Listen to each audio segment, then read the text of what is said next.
All right, everyone, so it's 2 o'clock, so let's get started. So my student told me that I should tell you all that I'm on Twitter at Per Byund, and you should follow me. And though tells me that I am a good follow. Yes. All right? So it's been endorsed.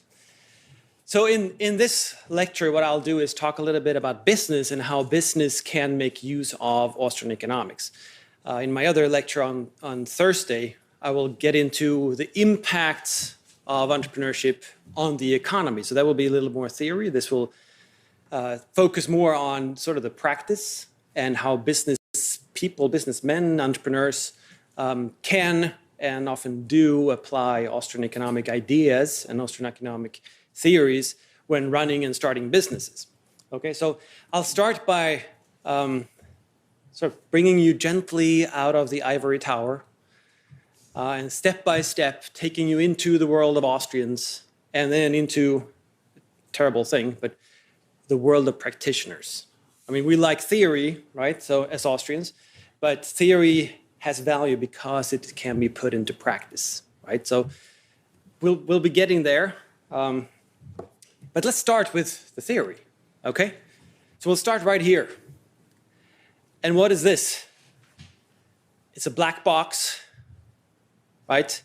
This is actually the firm. This is, and you listened to Dr. Klein in the previous lecture talking a little about the firm and competition and monopoly and so forth. Well, this is pretty much how regular mainstream economics sees the firm. It's a black box. What the heck is going on in that black box? Well, who cares? That's their answer, right? So we don't really know, and it's not really economics anyway, so why would we care about it? Well, it's really important if you're a businessman, right? So if you are actually running a business, if you're starting a business, you need to know a little bit about what is going on in your black box, right? So the way they see it is that, well, there are inputs.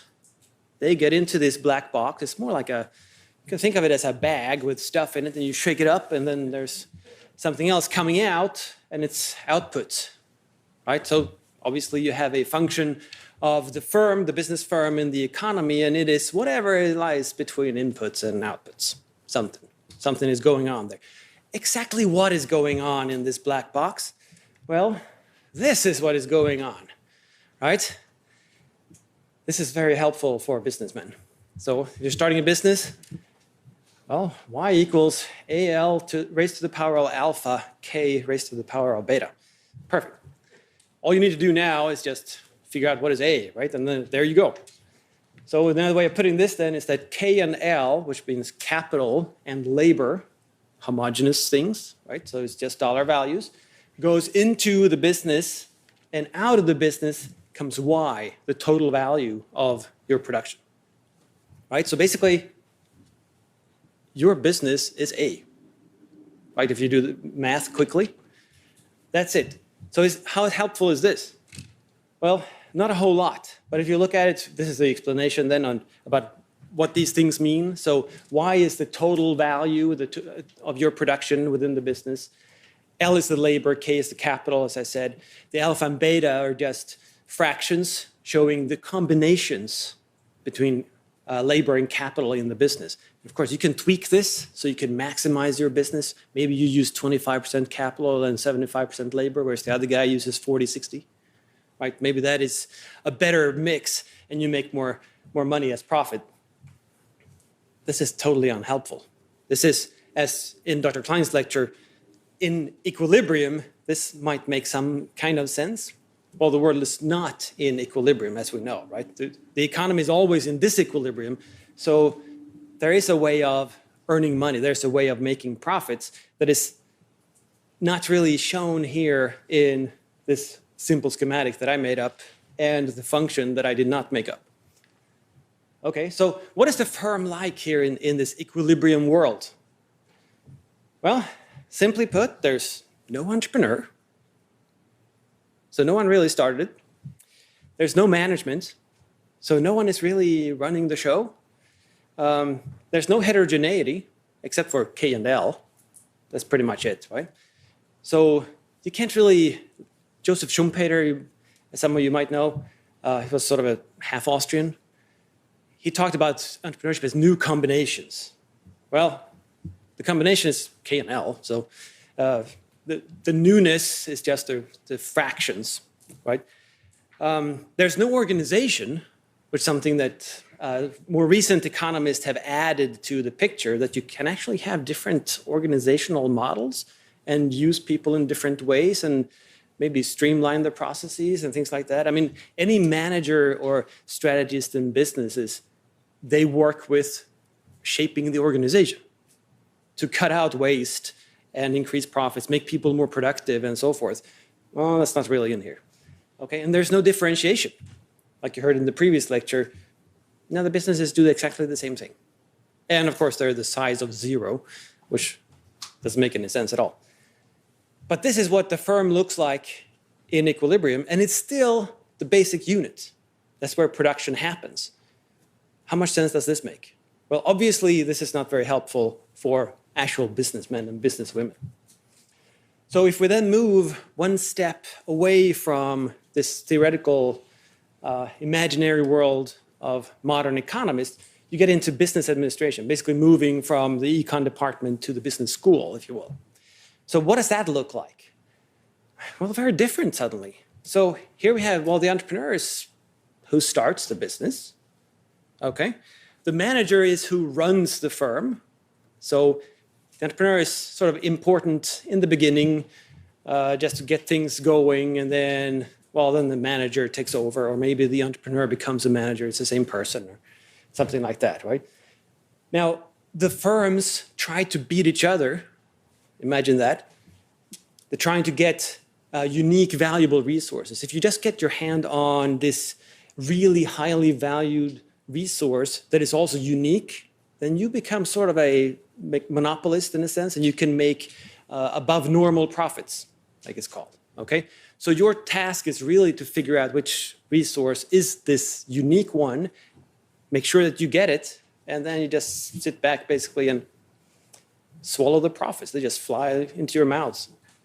And then, of course, the firms can internally, through organization, develop specific capabilities. So through routines, through specific processes, through playing off of and using people's human capital, their specific skills and expertise, you can develop capabilities that others might not have. It could also be in combination with the valuable resource in the previous point, right?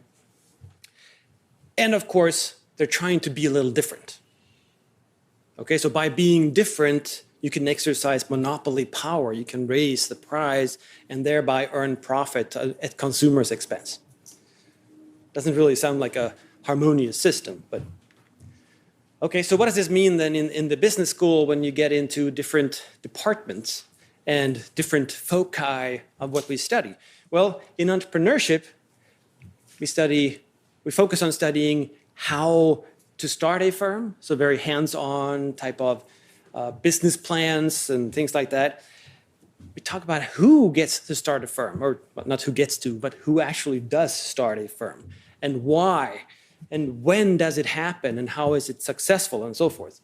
Now, in this field, there's really no place for economics at all, because economics can't help with starting firms, because the firms are already there.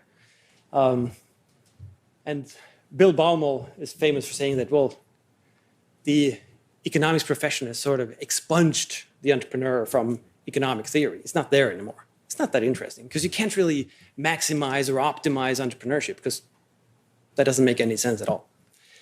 Well, if you move on into strategy departments, they talk about how to position the firm with respect to the other forces.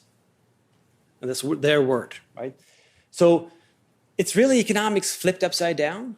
So when economics teaches us exactly how the economy can be efficient by competing away all profits and maximizing output and that sort of thing, strategy just flips this upside down and says, wait a minute, if the economy is efficient, how can I make profits? Well, I can make profits by making the economic system inefficient, right? If I just come out on top, then I can be the one to extract all those profits and outcompete all the other ones, right? So as soon as you get away from efficiency, there is some profit that you can capture. And that's all you need to do. And figure out what that position is, right? So if your competitors are doing this thing over here and this thing over here, well, there seems to be a gap right here. Okay, well, I can take that space, and if I'm the only one doing exactly this, it's an inefficient system, right? Because there are not numerous firms doing the same thing. So I can just take in those profits, right? So the point is to seek sustained competitive advantage. And that's what you do through getting those unique resources. So if I have a unique resource that no one else has that makes me profitable, then I'm going to just get those profits, right? Okay, so and in management departments, you look into sort of the direction of people, the structuring of the firm and so forth. That really goes into psychology and leadership and things like that, right? So economics doesn't really have anything to say about this. And listening to Mises, this is not really part of the economic realm anyway, right? Because psychology and stuff like that. And then you have something weird called managerial economics. And it's simply applying economic functions to the firm itself. So basically telling managers that, oh, well, what you need to do is just charge a price that equals marginal cost, and then you're maximizing. Well, that sort of assumes that you have a production function and so forth. This is really difficult because most firms do not actually have a production function. You don't have the math, and you can't really do a partial derivative in order to maximize it either. So it's not very helpful, right? Okay, so where do Austrians stand in all this? Well, we're different in every possible way, you could say, right? So we really stand out as unique, and really as not at all economists in sort of the mainstream sense, right? So first of all, production to us, it's not the black box, it's entrepreneurial. It's trying to figure out how to produce more value than anybody else has been doing, or create more satisfaction using the resources available, figure out a new way of doing it, a better way of doing it, figure out new ways to do it, all of these things, right? We talk about opportunities as the possibility of satisfying consumers in their future wants, right? So there's a time aspect too, and we'll get back to that. So what we're doing here is looking at not the inefficiency of the system and the equilibrium and things like that, but rather aiming to a future point in time where we can be better than others at satisfying consumers. That's very different too. There's no time in economic models, right? Okay, economic goods is how we start out. We start talking about what an economic good is, and from there we move on back, right? So that's where entrepreneurs start, thinking about the good itself. What can I produce that is actually of value to people? And then how can I do that while earning a profit? Very different way of thinking about it. And Salerno covered this, the economic good, a little bit yesterday, and he used this quote from Menger. This is from Menger's Principles, right? So an economic good is something that is useful to us, that we have the power to actually use to satisfy our wants, and that we don't have more of than we actually need. Okay, so in Salerno's lecture, he went through the 4 points that you need a human need and so forth. Right? But the economic good is where everything starts out. That's the point of it all. Right? Okay, so what this means then for the consumer in the market, it's actually a pretty complex picture. So this is my own attempt at sort of illustrating this. But the consumer values, of course, a good for its ability to satisfy a want. That's number one, the core there in the picture. So imagine that you're an entrepreneur and you're producing a widget. And then, is this going to be valuable? Well, the first thing is you need to actually satisfy a want for the consumer. That's one thing, right? Well, that's not really how a consumer makes a decision, because they're not buying anything that could potentially be useful to them. So you have to also be better, offer more value than other goods that satisfy the same want, right? So that's your immediate competition. So maybe there are other widgets out there that can satisfy consumers in exactly the same way. Okay, well, you need to beat them. You need to offer a better deal than they do. Well, that's not enough either, because the consumer has plenty of wants.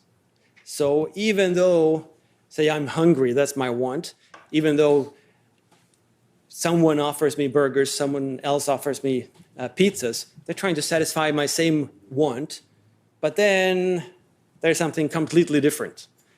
Maybe a bicycle that I find really attractive or something like that. That's a completely different want, because I'm not trying to, or I'm not intending to eat the bicycle, right? Well, I have limited purchasing power as a consumer, meaning I will choose what gives me the best return for my purchasing power, regardless of the wants, right? And regardless of the products. So I'm choosing between all of these products no matter what. It could be that if I'm really hungry, that I'm just gonna, never mind all this other stuff, I'm just gonna go for food, whatever. But if I'm not super hungry, I might actually go for the bicycle, right? So I still need to consider, and as an entrepreneur, I need to beat those other wants and provide a better deal than that. And of course, the consumer always has the option to just say, nah, and simply go for something else later on, right? So saving for the future, saying that I'm not gonna do anything right now. I'm just gonna buy stuff a week from now or tomorrow instead. So I'm not super hungry, the bicycle is a little expensive, I'm just gonna hold on to my cash and I'll have a huge breakfast tomorrow instead, right? So you're also competing with their time preference in a sense. So when you're offering a good and trying to sell it to someone, you as an entrepreneur or a businessman, you have to provide sufficient value to beat all of those two, three, and four, through your one, right? So you have to offer a really good deal for the consumer or you're screwed.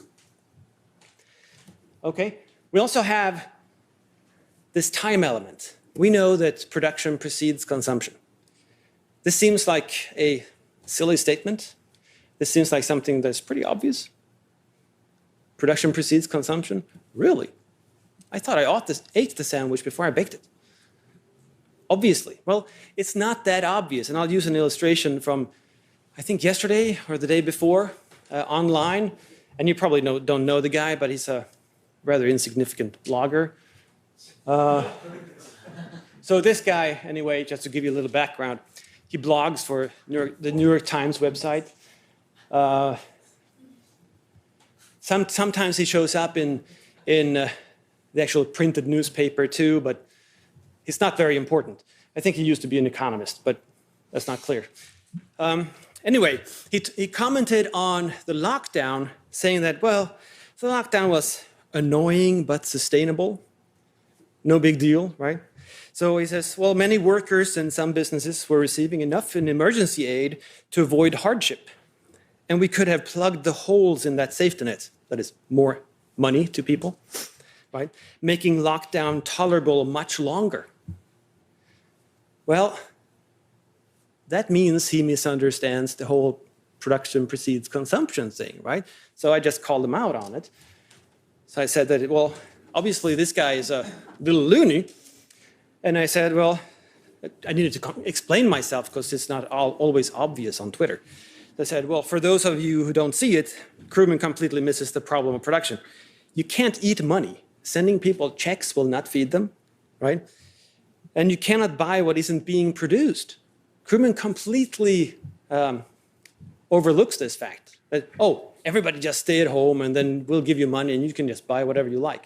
Well, if no one is producing stuff, what the heck are you going to buy? Right? So I said, production precedes consumption. I haven't heard from him, but I'm guessing that when he saw that, he was like, darn it, I didn't think of that. But we'll see. Okay, so for us then, the main issue for business, which happens to be the same as in practice, is to produce goods that facilitate consumers' consumption, right? Because through consumption, we satisfy wants, and thereby we become better off. The whole point of production is to get something that is consumable, right? And for the business itself, the point is to make a profit out of facilitating value for consumers. So it's very indirect in a sense, right? That I'm putting all my own resources or my borrowed resources at risk, producing something for someone else, hoping that this will indeed create enough purchasing power for me so that I can buy stuff and satisfy my own wants. Very indirect, but that's how the economy works, right? And then we facilitate this through exchange and through trade by having different wants and also producing different things. So what does this mean then? Well, in terms of entrepreneurial production, we've been there all along, right? So this is from Menger, 1871, is a magnum opus. While economics textbooks do not, as you heard from Dr. Klein yesterday, economics textbooks do not include the word entrepreneur. Well, here we have Menger, the founder, talking about, oh yeah, by the way, this is the entrepreneurial process. This is what entrepreneurs and businessmen do. And he specified it, right? So he said that, well, first of all, they started by collecting information about the state of the world and the state of the economy and what do things look like. Then they engaged in economic calculation, his words, right? And trying to figure out, is there sort of a profit opportunity here? Can I use these resources in a better way to satisfy consumers by producing this other good? Or maybe it's the same good as others are producing, I don't know. But in any case, I'm going to fill some kind of gap for consumers, make them better off. Right? Then there's the act of will, just bringing it about, starting the damn business, putting those resources in place, hiring people, starting the production process, making sure that it runs smoothly enough, and then start sales, right? And of course, I have to supervise the execution of this process too. It's not enough to just step in and say, oh yeah, those resources here, resource 1, resource 2, resource 3, and just put them together, right? And then that's a good. That's not enough. There's a production process that is very practical and that we need to probably tweak. And we probably need to pivot a bunch of times before we actually find a good way of selling this thing or a good thing to sell. I mean, most entrepreneurs do not end up selling what they thought they were going to sell. They pivot a bunch of times. Okay, so when we talk about entrepreneurial production, we talk about first the imagination of something, because it doesn't exist yet, right? We're producing something new in some sense. Exactly in what sense? It doesn't really matter. Does it have to be super new? No, it doesn't. It might just be taking a good that is being offered somewhere else and offering it in a new place where it's not been offered before. It could be as simple as starting this is going to sound really innovative, but a new dry cleaning place, right? But in a town where there was none before. That's entrepreneurial too, right? Because you're providing something new to consumers. They don't have to travel 15 miles to do their laundry and stuff like that, right? But you have to imagine this new way of doing something, this new way of satisfying consumers. That's what you have to do as an entrepreneur, right? It's also always a speculative investment. And it's speculative, of course, because you can lose your money, but it's also speculative of what consumers might actually want. That's not obvious. And very often we think of entrepreneurship theory and so forth in terms of just figuring out what it is that people want. And of course, we do teach people that they should survey their customers.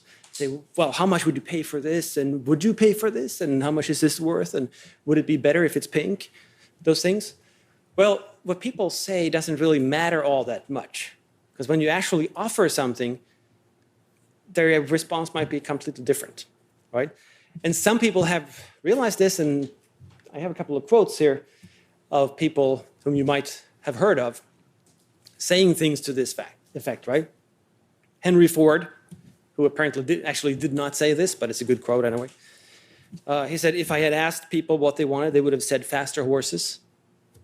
So he had to imagine a new type of good for consumers, right?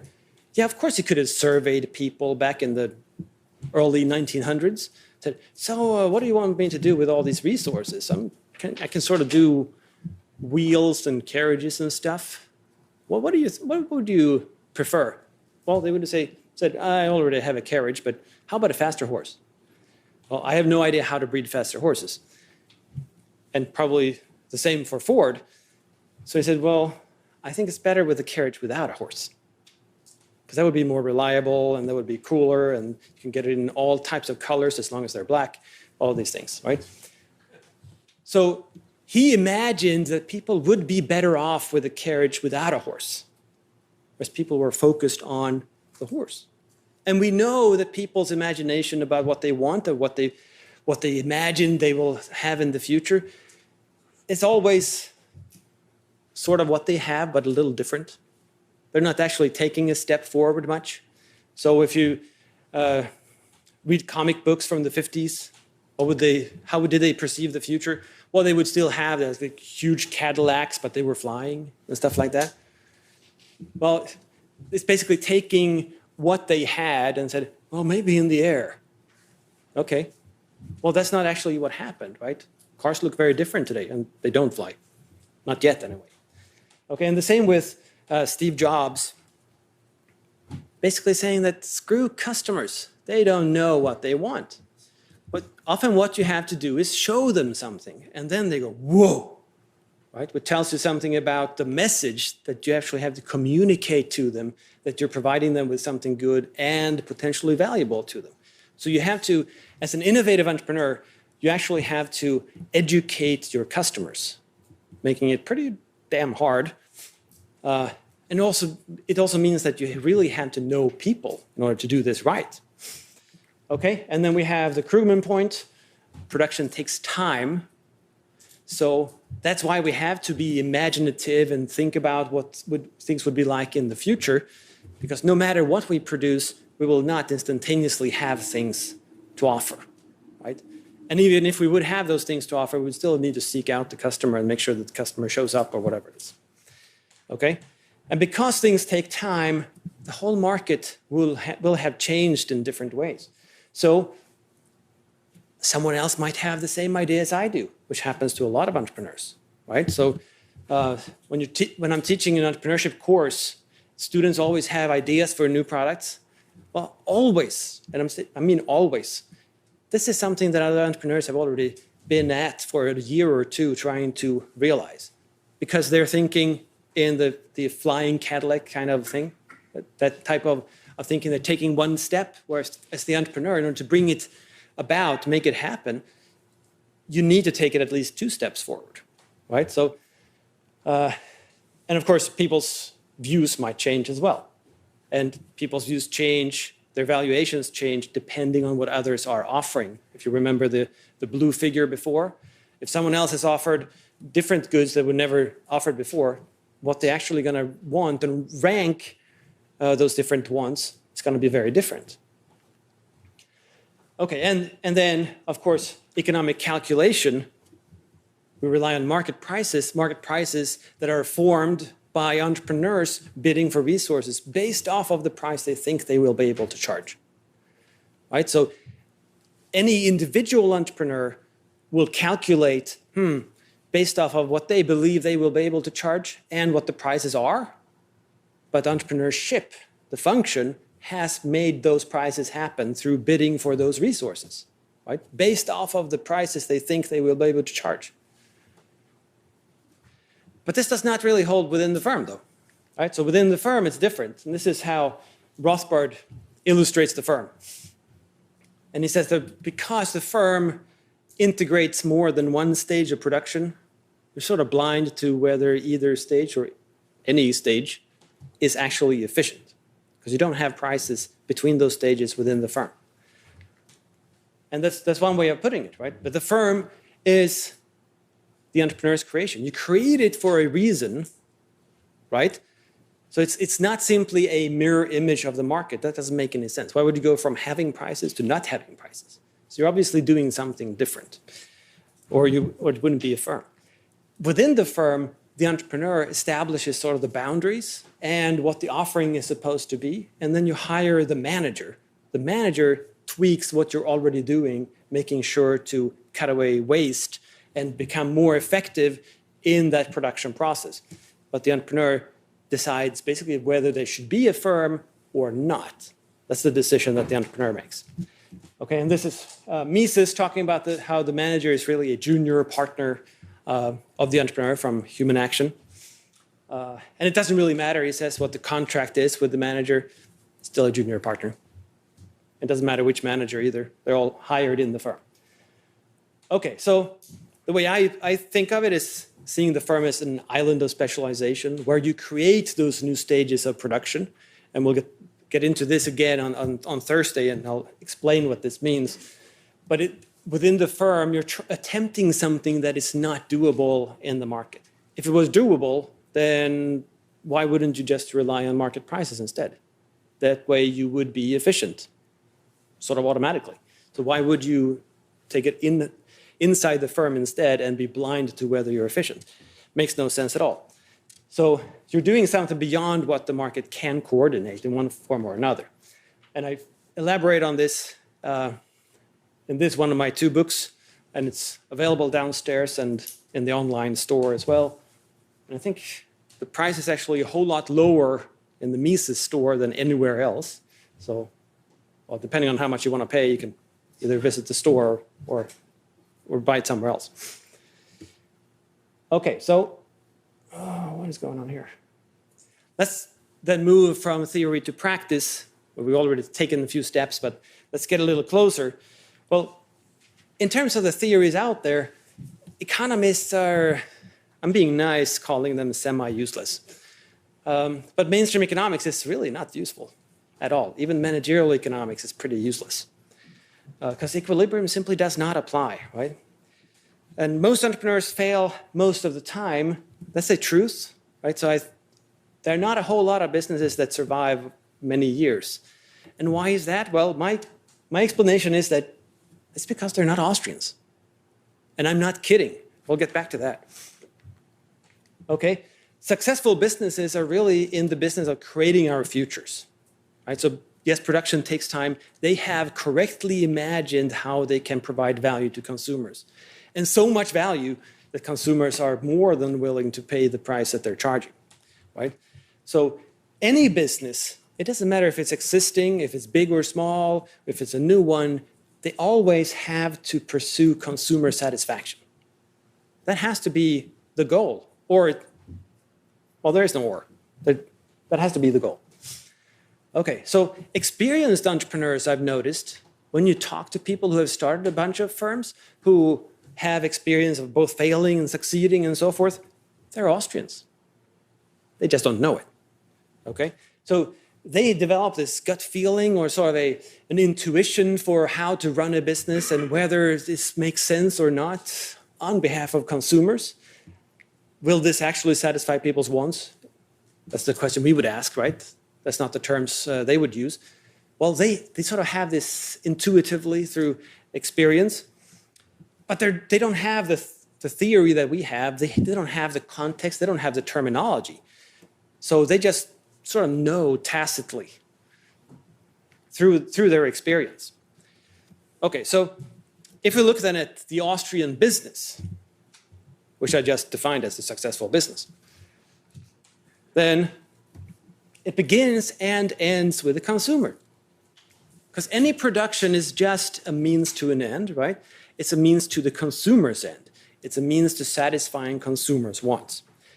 Of course, this means the consumer is sovereign, just like Mises put it in Human Action, right? You as an entrepreneur or as a businessman can only produce goods, make them available to the consumer, and then hope that they say, yay, and give you the money, right? Maybe they said yes for the 5 to 6 years it took you to develop a new model car. They said yes, yes, yes, and they were like, ooh, ooh, ooh. Sounds really cool, and I'm going to buy it. And then when you finally have it, and they go, nah. They're in the right to do that, right? And that's your problem. They're making it your problem, even though simply because you listened too much to what they were saying, right? And you have to focus, as an Austrian businessman, on the entire experience. It's not the case that we're selling products. We're not selling services. We're selling a complete experience to consumers. This includes the advertising, maybe creating a warm, fuzzy feeling in their hearts or whatever it is, or information about how to use something. It includes the pricing of the good. It includes the different colors, the different shapes, where it's located. It includes absolutely everything, right? So you can produce different business models in different firms where you offer different levels of service, right? So some businesses have terrible service, but they're cheap. Other businesses offer exactly the same thing, but much better customer service. Two completely different products, two completely different experiences, and different consumers will choose different products, right? So the selling price is super important. It's part of the product. So the way to price a product is to first, or the way to start a business overall, is to first imagine that, oh, this is a want that I can satisfy for people. This is going to be super valuable to people, using the blue illustration from before, right? So this is going to be so valuable that they're willing to pay a price. They're more than willing to pay a price. They will consider it a great deal to pay a price this high because their value is this high, right? So this is subjective. This is objective in dollars. Doesn't matter because they will subjectively value both of these, right? The dollars they give up for the product, they will look at, well, what else can I get for those dollars? And they will see your product and they will go, I'm just going to buy it. I'm not even going to think about it because this is a great deal for me, right? So that's where you start. The price is really defined by the consumer, by the consumer's willingness to pay for this product and eagerness to pay for it even, right? Your job as an entrepreneur is really to choose the cost. That's what you do. You imagine how to satisfy consumers, then you choose the costs given the price. So you imagine the good, you guess or guesstimate the price that you will be able to charge, and then you choose the cost structure so that you can get something in between. And if you're wrong, then the cost will probably be higher than the price that you can charge. Okay? This is, of course, this last point that you see with the strike-through. That's a pet peeve of mine. So if any of you would, God forbid, get an MBA, that's a crappy education. They will teach you that the way to do it in big businesses is to price goods as cost plus. So they will do exactly the anti-Austrian thing and the anti-market thing. They will say, we should have a new detergent with strawberry flavor or something. Right? So we'll sell that. How much does it cost us to produce this thing? Okay, well, we require 15% profit margin. So we'll take the cost, add the 15%, and that's the price. We'll see what's wrong here. This has nothing to do with consumer wants. So you're losing out no matter what, right? Because either that price that you calculated based off of cost is too high, meaning you will not sell enough to cover your costs, or it's too low, meaning you're just leaving money on the table. Because consumers would be willing to pay a much higher price for the same good because you're satisfying a real want. Right? It doesn't matter which way it goes, you're still losing. So it's crazy. Cost plus method, that's stupid. Okay, so also, what you should do as a businessman is to prefer prices. It sounds a little weird, but what I mean by that is that you should focus on your core value facilitation in the business. So why have your own sort of accounting department or IT department or whatever it might be in the business if you don't have to? The entrepreneur should leave as many things as possible to the market, because that means that you're paying market prices for those things. So you can, first of all, focus more on where you're actually contributing value, and you can calculate much more easily whether you are doing it efficiently and effectively because the market has set the price for this service. Right? If you integrate everything in your business, you're just blind. Right? It's better to focus on where you're actually providing value. So outsource as much as possible. Don't outsource when it's costlier, of course, but make sure that it actually contributes value. Very often, I think managers especially, and some entrepreneurs, they integrate things because they want to be a little central planner. right? Small-scale center planner, and they want to be in control of things. Well, you're not more in control of things because an employee is doing it sitting in your office than if you have a contract with a business firm specializing in that service. That's an illusion. And you should use the market pricing mechanism whenever you can, because you're better off, it's easier for you to actually provide value, and you're actually contributing to the economic system's efficiency as well. Okay? So the main task of the entrepreneur is to imagine how to satisfy consumers and reimagine how to satisfy consumers, because it might be the case that you think things will change. Well, then you don't stay the course. Then you pivot. You change what you're doing. Maybe you just pull the plug on your business, whatever it is. You choose the lowest cost. So often when we're talking about, say, the next iPhone or whatever, people take it apart and they look at the components and they calculate what the cost is and what the profit is. Well, that's exactly the wrong thing to do, right? What they should do in Apple is not simply take all those things and then, let's see here. But rather, if I produce a good like this that you can use for these purposes and satisfy these wants, they will be more than willing to pay. How much is an iPhone? 35,000 or something? They would be willing to pay this for an iPhone. And then that allows me to put all these materials in there, make it seem much more luxurious or whatever. Right? And then I can have this more memory and this other services in there just to bring this experience to the customer. Right? That's the way to think about it. Okay, so you choose your costs, you choose how you produce it, you choose everything else based off of the price that you believe that you will be able to charge. Okay, so what does this mean then in the business? Well, it means that the entrepreneur really answers one question. How can I best serve consumers? This should not be a super surprise for you guys, but it is a surprise for non-Austrians. And this is something that all entrepreneurs with experience, they know. They know that the consumer is sovereign, the consumer is king. Right? So they will not attempt to push something onto consumers that they might not like.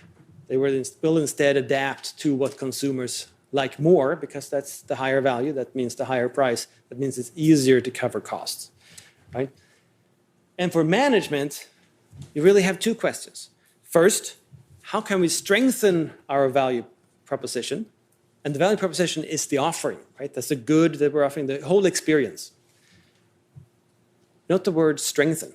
I'm not saying change. That's the entrepreneur who does that, right? The manager asks, how can we strengthen it given what the entrepreneur, that function, has already imagined or figured out is the actual contribution.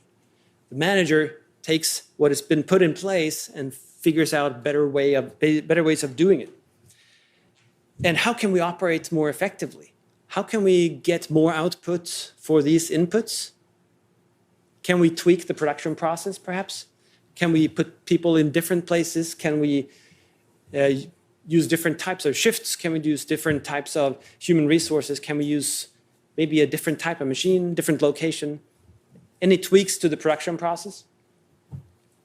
But you're not changing whether you're doing that type of business, or maybe we should have a different type of product. Well, that's the entrepreneur's realm, right? The entrepreneur is bearing that uncertainty. Okay, so that's not supposed to be there. Finally, then, there's a lot to be done in applying Austrian economics to business practice. And it's a lot to really matchmaking between the experiences that businessmen and women have and the theory that we have. And we haven't really gone into this a whole lot in Austrian economics. So we don't have the tools, the sort of models that we can offer to business people, but we can develop them, and that's part of what we're doing. And one of those projects that the Mises Institute is involved in is Economics for Business. It's an initiative that we're running. Part of this is the Economics for Entrepreneurs podcast, which has over 70 episodes so far. And I think the standard rule is that every other episode is sort of an Austrian theory applied to business, and every other is a practitioner, a real entrepreneur, who's talking about how it applied to their experiences. Okay, there's more.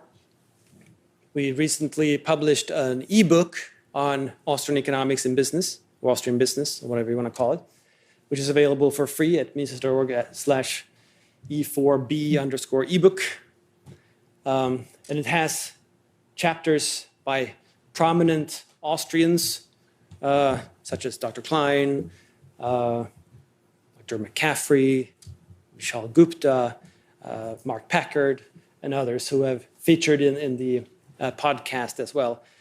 And of course, there's a forthcoming special issue of the Quarterly Journal of Austrian Economics on entrepreneurship, trying to bring not only Austrian theory and practice together, but also entrepreneurship theory, mainstream entrepreneurship theory. So those three, putting those together in one issue, seeing what are the gains from trade, basically, between these three. So there's a lot to be done here, but we already know a lot. And we can, which is a very good grade, in a sense, for Austrian economics, we can apply what we already know and just expand it a little bit, because we're right. It does apply, and practitioners know it. All right? Thank you.